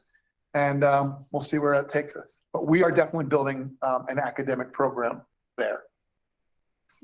Just for detail, I mean, if Column A's already input all the CAD files for existing buildings, and they don't get chosen as the architect to carry it forward, I mean, it seems ridiculous to then for the other architect to be starting from ground zero. Well, Column A can't get the job. Oh, they can't? Yeah. Oh, okay. So, but that's one of the things Liz was okay with in taking on the services for master planning, knowing Okay. that she couldn't and probably wasn't going to want to take on the full design plans for that project. But her services were absolutely critical, absolutely necessary. Same thing with the transportation, because again, we put an RFP out and yeah, I can practically put my hands over my eyes and go, yeah, that's what it's going to look like. I have no idea what some of the transportation, there's so many variations. We really needed insights on that to help make sure we do a more thorough job on our RFP. Yeah. Again, you guys at CORC will question, why did we do such and such? Well, now I've got an architect that from the outside that helped us vet the ideas. So that one was needed to have that master planning process. Right. So has there been a custody done on that school to know? For Roosevelt? Yes. Yeah, there's been a custody done for knocking down building 9 or 10. Okay. Which is the one building we are planning to knock down in order to build a new 20,000 square foot building on that campus. And we were thinking renovating one of the other buildings that's near it. And so if you know the site, it's down by the gymnasium, there's a welding lab. And we would build all three buildings, renovate, build all three buildings in that corner. Yeah, the next Seminole Ridge house is going literally half a block from the school. I was gonna say, it's right down the street. It is Yeah. half a block away. Yeah. Again, 13 design projects planned right now. And as I mentioned, the AEs and CMARs are continuous services being awarded now. So next. Okay, yeah, I'll let you guys read those. We got lots of work, lots of projects, GMPs in en route. Design for facility renewals ongoing. We've even got a couple of core expansions in there. Good. There you go. Timber Trace is the next one up. There's 2 that are in there now. We can scroll through the facility renewals. You're welcome to read those. There's lots of work going on. I want to go back to Timber Trace as an example. Okay. It seems like this will be like the 4th time we're touching Timber Trace in the overall process. Are we trying to plan things a little more consolidated with future jobs instead of going back in and doing major surgery 4 different times on the same school? What we did, but we found there were challenges in timing of the RFPs. If you want to get the thing on the street and get the facility renewal moving, because again, you know that our facility renewals are logged by years. We call them the FY22s.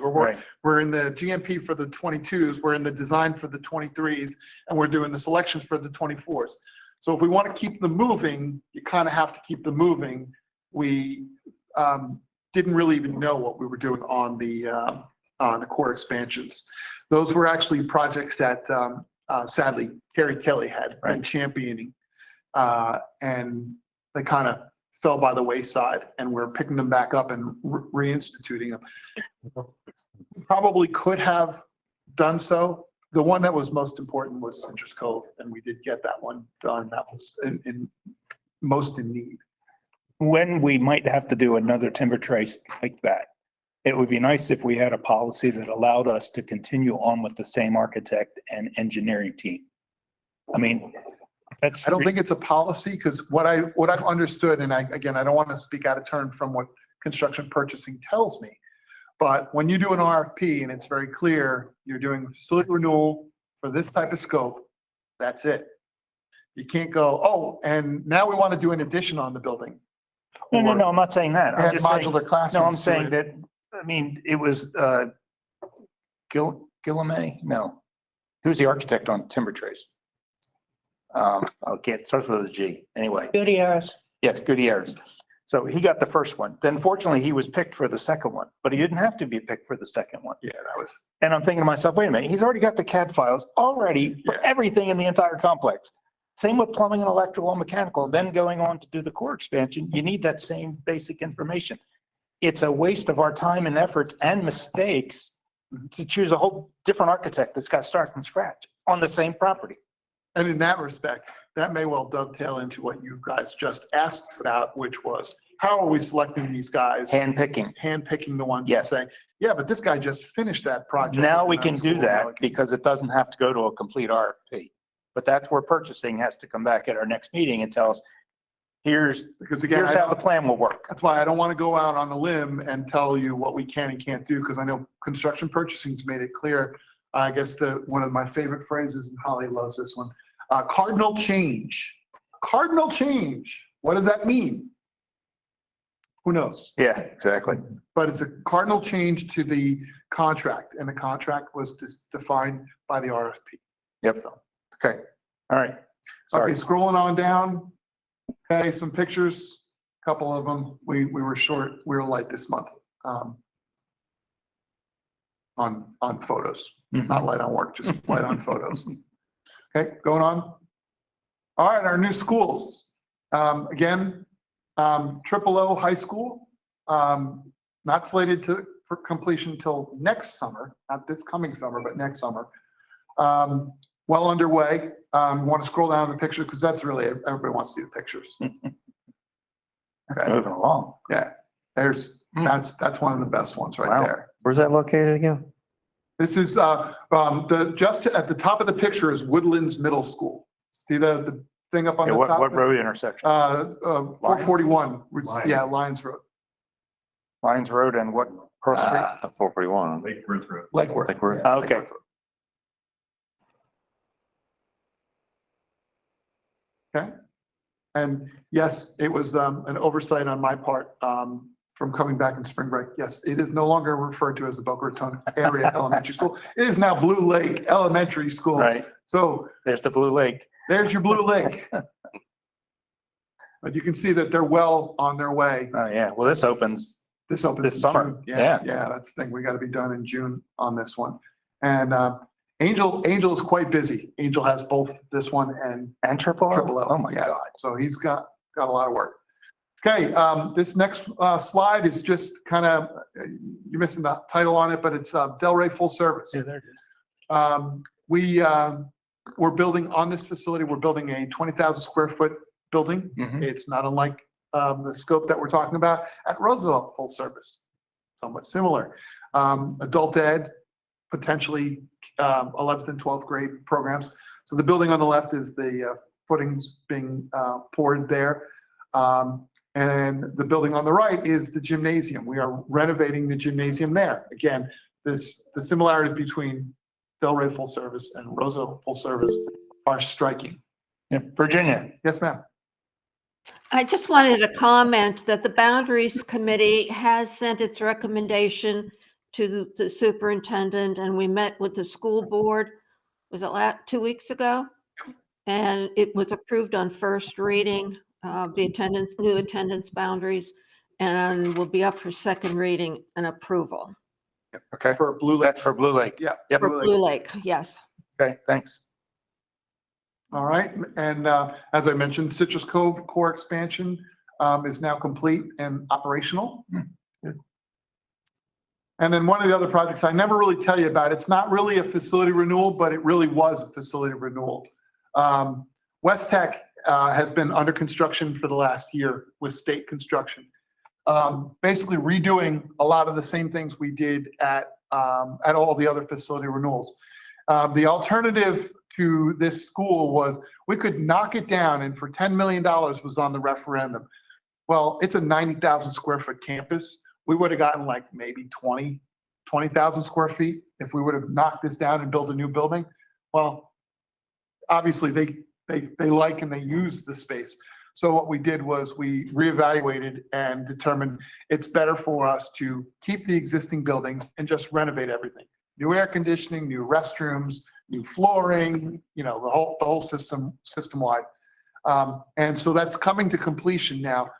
We're now finishing up on some making it nice. We're doing a lot of painting, redoing the parking lot, repaving the entire parking lot because West Tech now has a driving CDL program. CDL program. Oh, nice. Very, very popular. The waiting Oh, list my God, is long and it's, Wow. and people are making a ton of money on it. It's a very valuable program. I wouldn't be surprised if we start seeing more of that going So forward. the district bought a couple of tractor trailers? They did. Wow. They did. As a matter of fact, I don't have them with me, but I have two photos. If you know, West Tech has the big construction academy. Yeah. Well, one of the garages is where they're storing the two cabs. Okay. The two trucks. The one you just had before this one, Citrus Cove Core expansion, it opened mid-school year? Well, it opened, Tom Hogarth isn't listening, right? I thought he was on. No, it opened for operation, but we just got our occupancy. So it's been an operational cafeteria since the beginning of the year? Beginning of the year. Oh, okay. Because usually we don't open stuff kind of mid-year. Mid-year. Okay, fine. So it is now, I think there were punch list things and Yeah, such going but on. done and fully expanded yeah. and usable. Okay, And this is one where we literally blew out the outside wall, right. took off the roof, extended the roof out, made it a wider, bigger space. Okay. Any other questions for Dave? All right, not seeing any hands raised, we will move on. Approval of minutes. Anyone with minutes issues? I do. Virginia? Not with the January ones, but I do have questions on the February ones. Do you want to take the January and approve them first? Okay. January minutes, motion for approval? If there's no objections, they're Yeah. approved. Yeah. Objections to January minutes? Okay, they're approved. February minutes. All right, the questions I have deal with the opening, who is present and at what time. It states that the call to order was at 9 o'clock and that there were 4 in person and 5 virtual, meaning 9 members present. But when you look down at the CORC members and count those that say they were there at 9 o'clock, it doesn't add up correctly. For one thing, it has Leah Gaines as being there virtually at the beginning, and yet on the second page of the minutes under item 3.01, motion passed 8-0, Ms. Gaines and Mr. Lassiter were not present. So they came in late, so there was no time listed for Leah. That would help recognize how many were really there at the start of the meeting. Virginia, I think, Yeah. I think under 3.01, when they were not there for that vote, meaning that they might have. They came in late, but the time wasn't listed.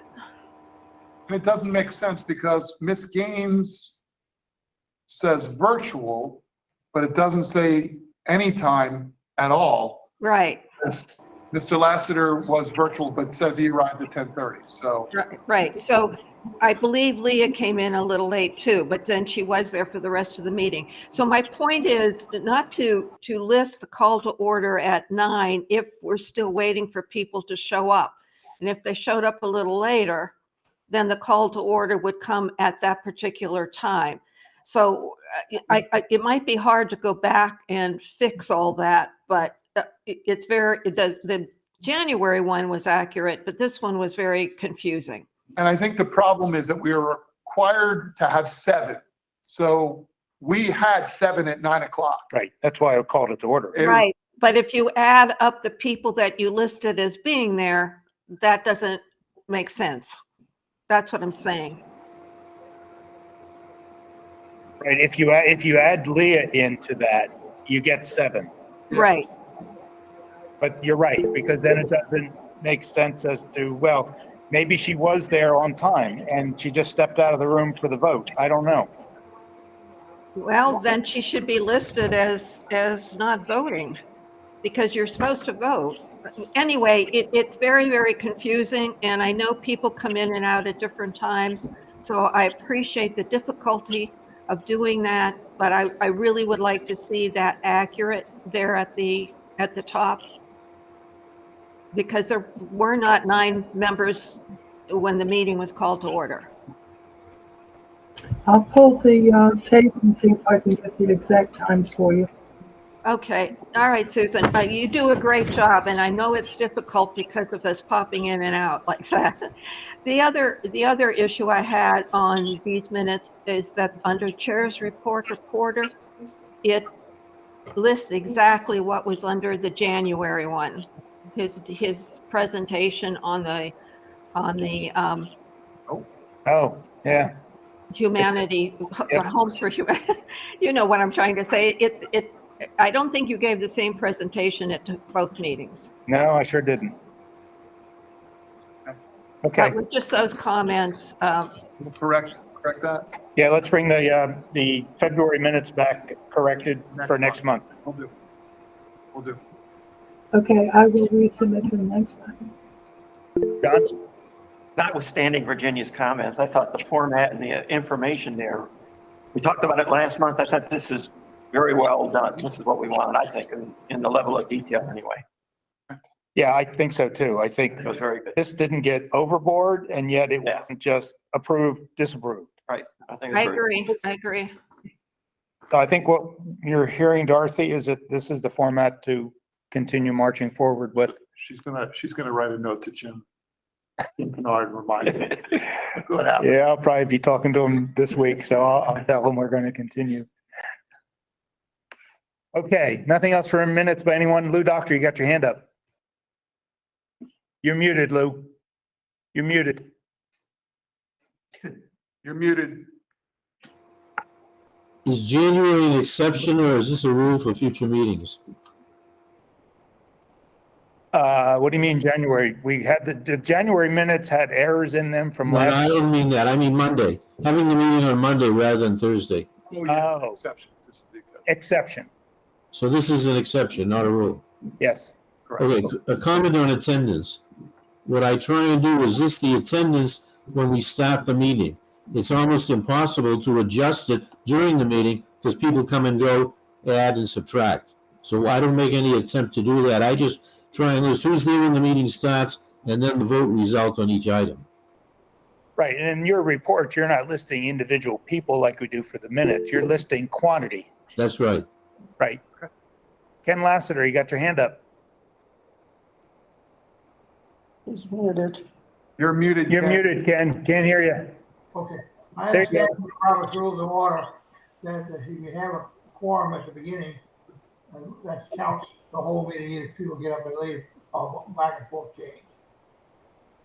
Right, we keep track of that when somebody leaves and we don't have a quorum, we have to stop the meeting until we have a quorum again.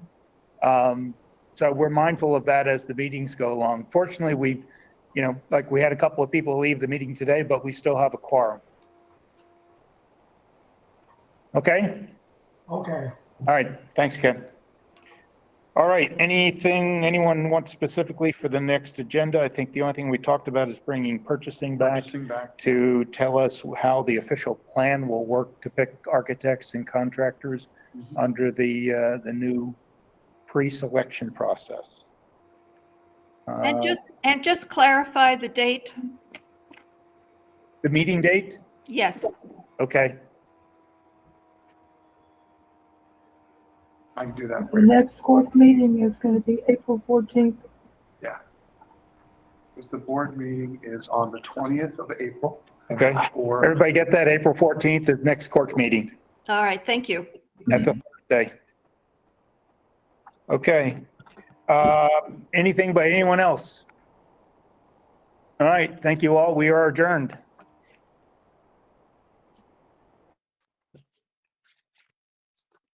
Give this to, once.